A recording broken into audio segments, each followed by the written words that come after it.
Alright, good Wednesday evening, South Carolina weather watchers. I'm the host for South Carolina Weather, just Peterson. Let's go ahead and talk about the weather for your Wednesday evening. Now, looking at the radar right now, as you can see, we have this huge, kind of like just line of showers and storms kind of moving northeastward. You might be wondering, why are they doing this? Why aren't they moving east like they usually do? Well, that's because of a stationary front. If you don't know what a stationary front is, well, I mean, we learned that in 6th grade, so I can get a 6th grader to explain it, but pretty much what a stationary front is it's pretty much where kind of like you get showers and storms in a front, obviously, and that front develops the showers and storms, and since it's a stationary front, it doesn't move. So because it's a stationary front, it doesn't move, so the same areas get hit with rain over and over and over again.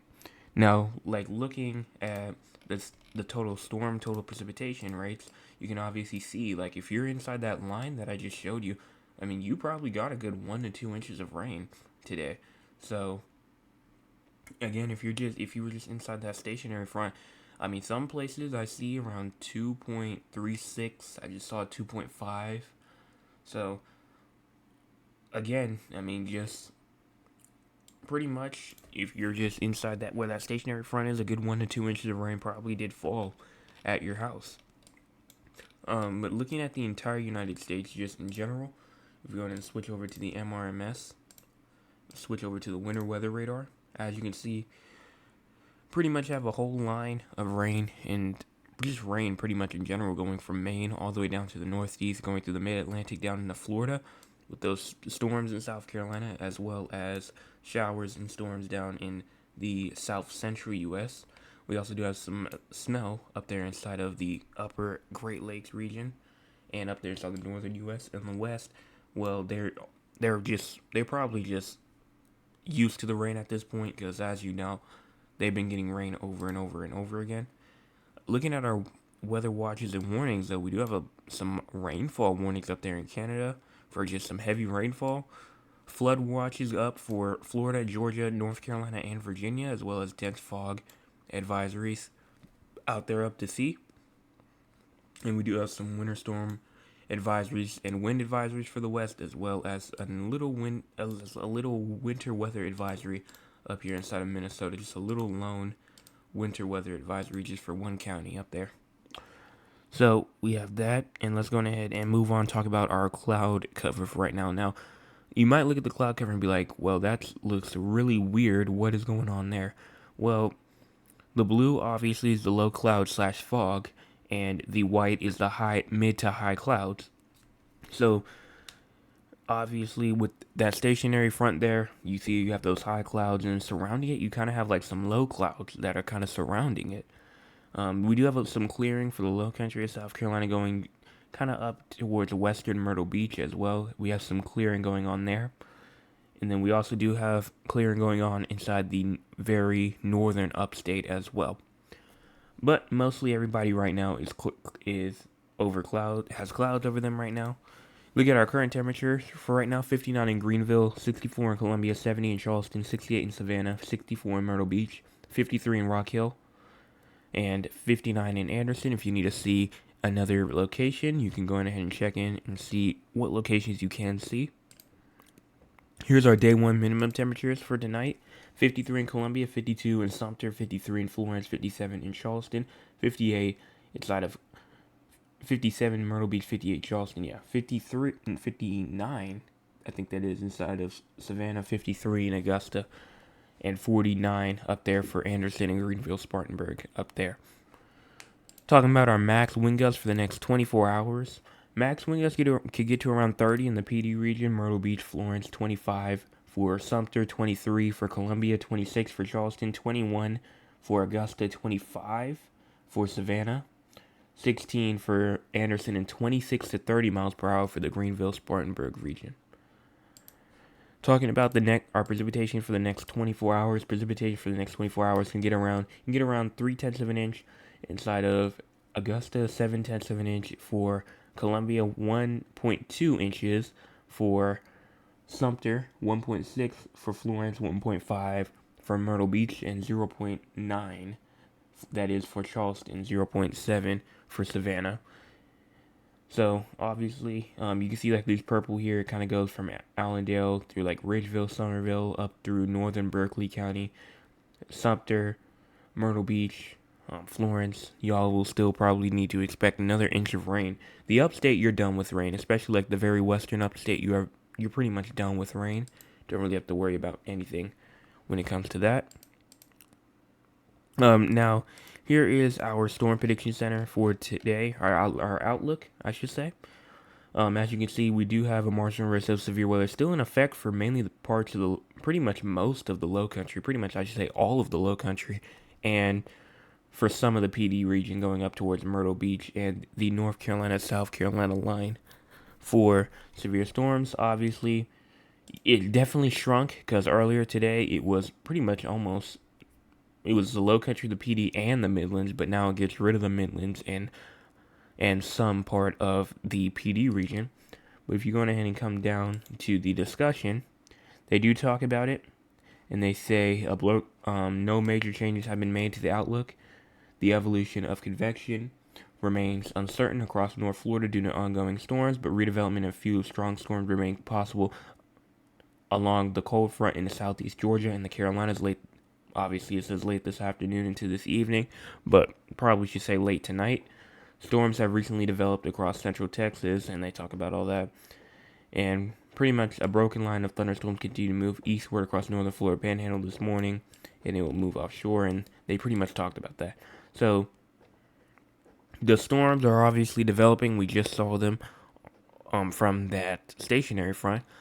Obviously, they will start to kind of like bring some more moisture up, and that's what will cause those storms for the marginal risk of severe weather. And let me show you the models right now for them.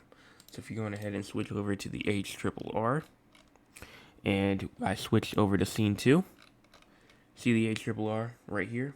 We start off at the 0Z because it's around 42% done, so that should be enough. Going ahead and 20 hours, that should be enough. So as you can see all of these, kind of like all of these storms that are trying to pop up down near Statesboro, Savannah. And as you move it forward, you can just see that heavy rain start to move in. And again, gusty winds, small hail could be possible with these. So as we get into like late tonight, maybe around 1, 2 a.m., watch out for some heavy downpours, maybe some hail. You can see some purple there. That's indication of possibly some hail. That's inside like Berkeley County right here. They did say, honestly, I don't know if the tornado threat is really too much of a threat anymore. I think that was kind of like a early day threat, but I don't really see anything happening anyway, because I just don't think that the showers and the storms made it down here because of that stationary front. But yes, we are just watching for some small hail and some gusty winds as well. So going on ahead and talking about our day 2, see if we have anything for day 2. Day 2, we kind of do, but it's really just for Charleston going up into Myrtle Beach. Georgetown's in there as well.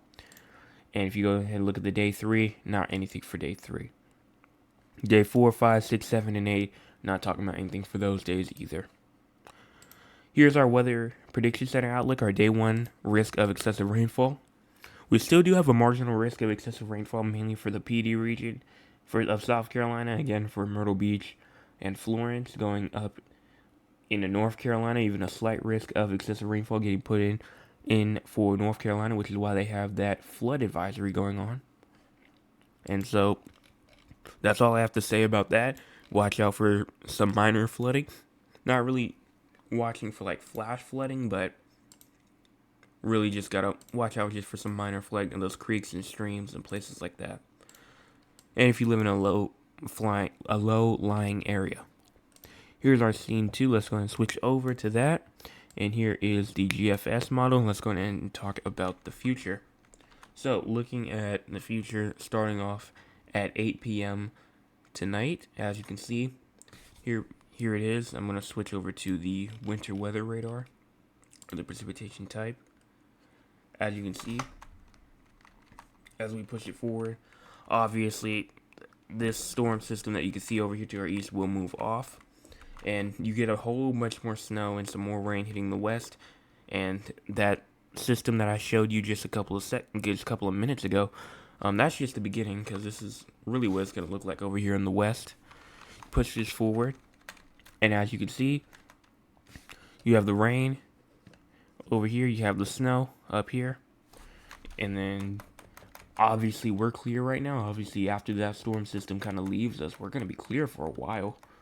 See if I can show the time. Yeah, around March the 31st, we're still clear. And then finally, I think the first time we may see another drop of rain is April Fool's Day at around 2 p.m. Obviously, we're too far to say exact timing, but if I was to give a time frame right now, I'd say in between 2 to 5 p.m. And as we continue going forward, you can see this kind of like severe weather setup. You have the low pressure, you have the snow on the backside, you have the rain going down into the Gulf of Mexico, and that's what's going to potentially bring another severe weather threat on April the 3rd. And then we have kind of just whatever's going on over here in the west, kind of just like a bunch of twirling and a bunch of rain and snow getting placed all over the Rocky Mountains, just deciding what the world is going to do over there. And then here we have kind of like a classic severe weather signal. You have that low pressure, you have just kind of like a very, very evident cold front with the heavy rain with severe weather potential for Mississippi, Alabama. Not really watching anything for us for South Carolina, and then potentially some more heavy rain to come through on April the 12th. So, the only thing that I'm really watching for is the system that's going to impact us tonight, which will pass us pretty quickly, and then this system right here on April the 3rd.